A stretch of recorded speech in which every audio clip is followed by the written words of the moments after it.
Deməli, bundan düzəltdiyim, əvvəl göstərdiyim kulokda satdım. Bir nəfər aldı məndən. Elçin qardaşoğlu. Bəlkə də video baxır.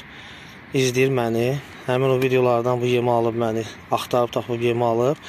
Onun məsləhəti ilə yemi dəyişdim. Kulokda dedi ki, əmi deyir, götürmək olmur, rahat deyir.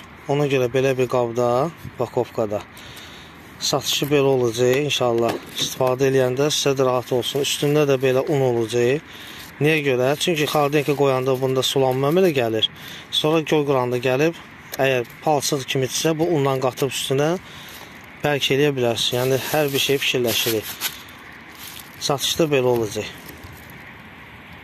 Alın, xeyrini görün. Deməli, bu xəmirdən tək necə də istifadə eləməyib, mən sizə göstərdim, yenilikdir. Belə bir balaca düzəldilir. Fikir versiniz, paplavok üçündür. Düzəlir yemin qırağında skazyaşı.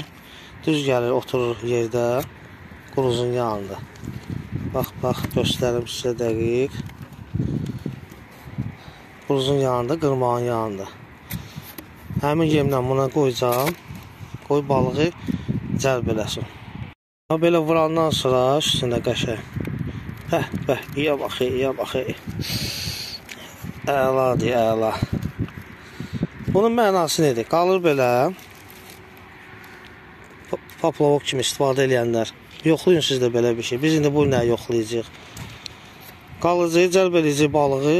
Balıq da gəlib düşəcək qırmağa. Görək nə olur. Bizim fikrimiz belədir.